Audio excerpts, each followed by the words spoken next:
Bonjour à toutes et à tous. Dans le cadre de la Semaine de la généalogie, qui a pour thème les fonds sur les militaires dans tous leurs États, les Archives nationales d'outre-mer, les ANOM, vous proposent une communication sur comment faire une recherche dans les archives du service militaire en Algérie entre 1830 et 1962. Je m'appelle Emmanuel Bourreau-Oppenheim et je suis co-responsable aux Archives nationales d'outre-mer des fonds relatifs à l'Algérie coloniale. En préambule, j'aimerais vous rappeler que les ANOM sont un service à compétence nationale situé à Aix-en-Provence et qu'ils conservent les archives ministérielles des anciennes colonies et possessions françaises du XVIIe au XXe siècle, ainsi que les archives territoriales de souveraineté transférées des anciennes colonies, dont l'Algérie, au moment des indépendances. Les ANOM conservent également des archives privées et d'entreprises relatives à l'outre-mer, ainsi qu'une bibliothèque, une cartothèque et une iconothèque spécialisées. Aujourd'hui, il sera donc uniquement question des archives du service militaire dans l'Algérie coloniale.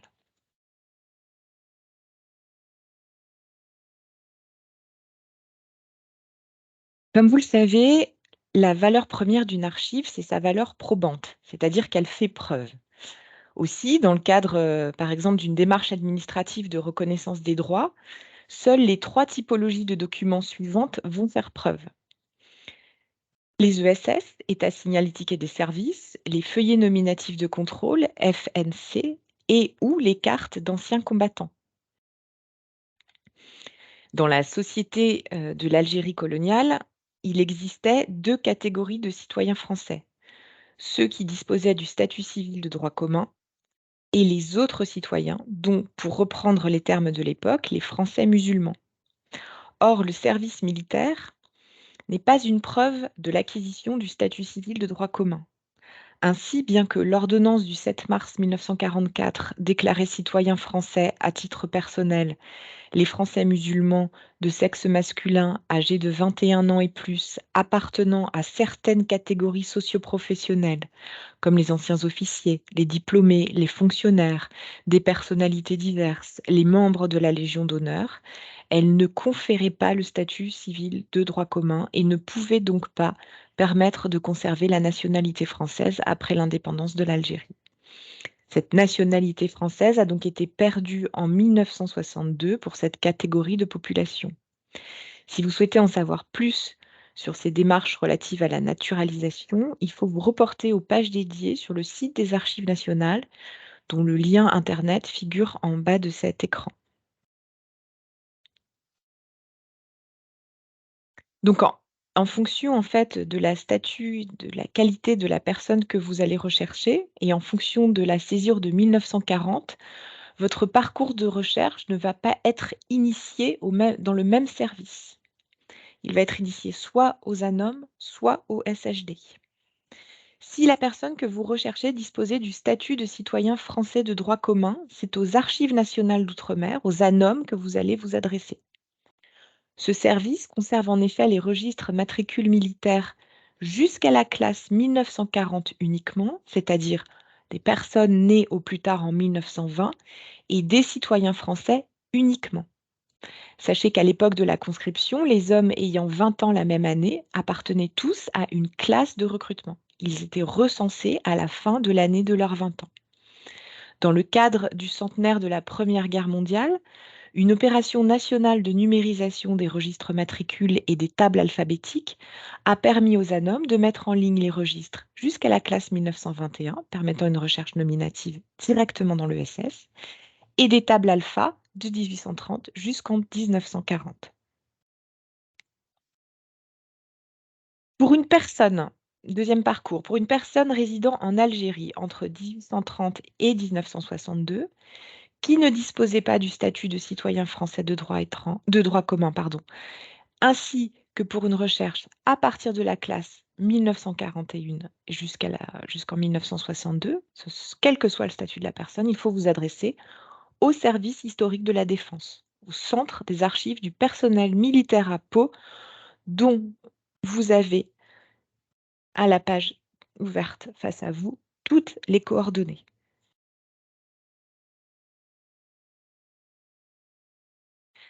Donc, après avoir évoqué ces particularités fondamentales, qui initie 2 parcours de recherche différents pour les registres matricules. Attardons-nous un peu sur ce que sont ces registres matricules. Les états signalétiques et des services, les ESS, ou attestations des services accomplis, servent à prouver que le service militaire a bien été effectué.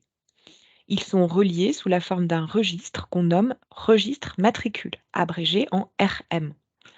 Les feuillets nominatifs de contrôle, les FNC, reprennent à partir de 1945 les informations anciennement portées sur ces registres matricules. Et les fiches sont alors rigides et les feuillets ne sont pas reliés. Vous avez une image sur votre gauche de feuillet nominatif de contrôle. À droite, la couverture d'un registre matricule. Dans ces registres matricules, vous allez trouver en fait l'état civil du conscrit avec le nom de ses parents, son domicile, etc., etc. J'attire votre attention sur le fait qu'il vous sera nécessaire de faire une demande de dérogation pour obtenir un ESS comportant des mentions protégées au titre du secret médical pour une personne née il y a moins de 120 ans ou décédée depuis moins de 25 ans si la date du décès est connue. En effet, les documents contenant des informations susceptibles de porter atteinte au secret médical ne sont pas librement communicables avant l'expiration de ce délai de 120 ou 25 ans. Une exception a été faite pour les soldats ayant participé à la Première Guerre mondiale, dont les feuillets nominatifs sont consultables dans la base nationale Grand Mémorial. Vous avez l'adresse du site internet, donc jusqu'à la classe 1920, T1, c'est-à-dire des hommes nés en 1901, ou bien dans la base de données des registres matricules militaires OSANOM. Si dans cette base de données des registres matricules OSANOM, vous ne trouvez pas la personne que vous recherchez, plusieurs raisons peuvent être invoquées. Soit la personne que vous recherchez n'avait pas la citoyenneté française. Soit les prénoms et les noms peuvent avoir été mal orthographiés. Il faut essayer avec une autre orthographe ou bien inscrire les premières lettres du nom que vous recherchez suivies d'une astérisque. Il faut savoir aussi que l'inscription sur les listes de recensement n'était pas établie par rapport au lieu de naissance, mais par rapport au lieu de résidence à l'âge de 20 ans. Il se peut donc que la personne que vous recherchez ne vivait pas en Algérie au moment de son inscription sur les listes de recensement. C'est alors vers les archives départementales qu'il faut vous tourner. Il se peut aussi que l'intéressé n'ait pas effectué son service militaire ou n'ait pas été inscrit sur les registres. La consultation des archives des procès-verbaux du conseil de révision ou conseil de guerre peut alors vous apporter des informations supplémentaires.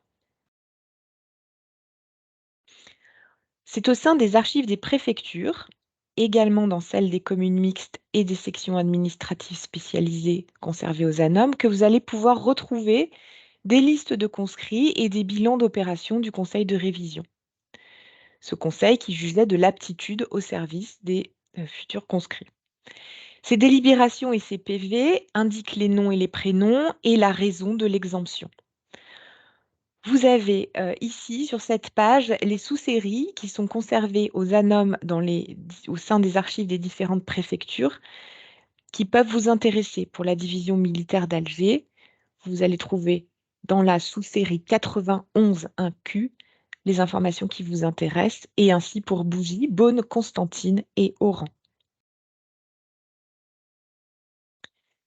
Donc, pour tenter de résumer ces parcours de recherche pour les registres matricules militaires, pour les citoyens français de droit commun qui résidaient en Algérie entre 1830 et 1962, il faut vous tourner vers la base de données en ligne des registres matricules aux ANOM.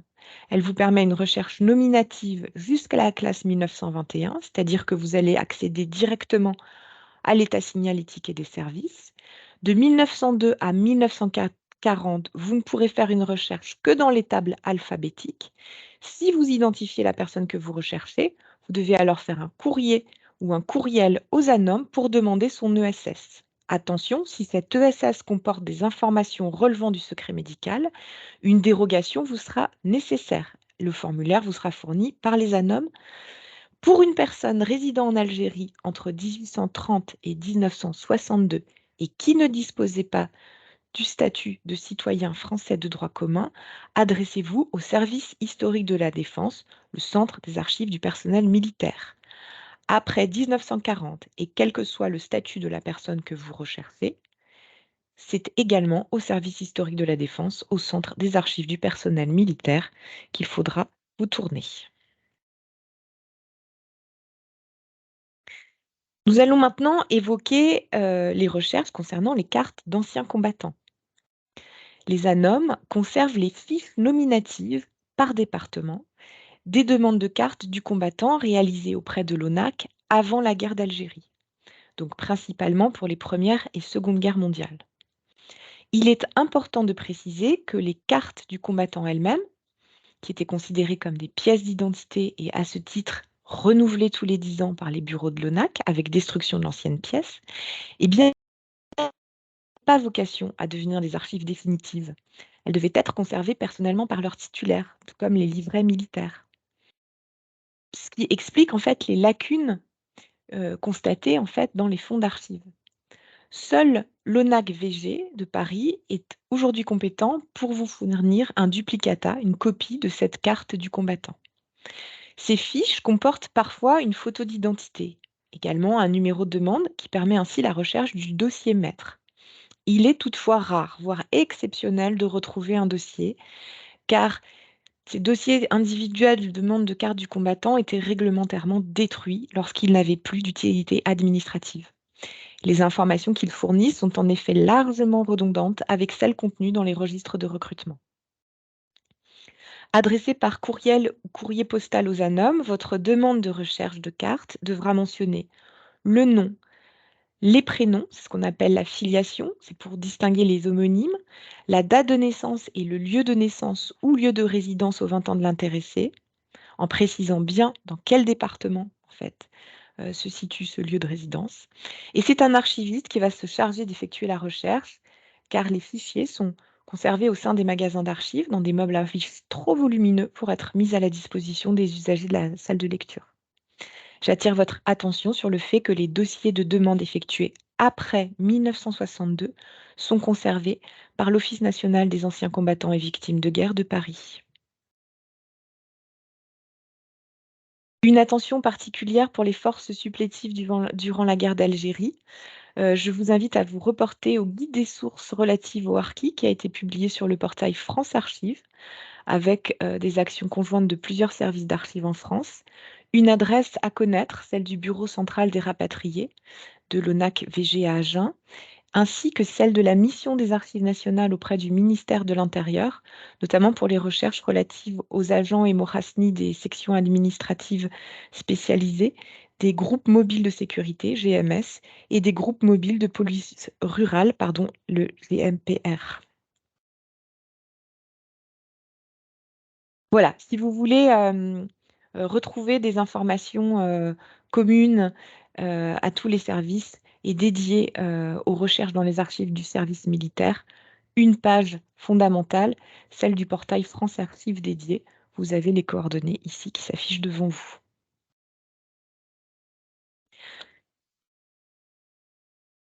Il me reste à vous remercier de votre attention pour cette communication qui est maintenant terminée. Je vous souhaite une très bonne semaine de la généalogie, riche et intéressante, et espère vous retrouver bientôt aux ANOM.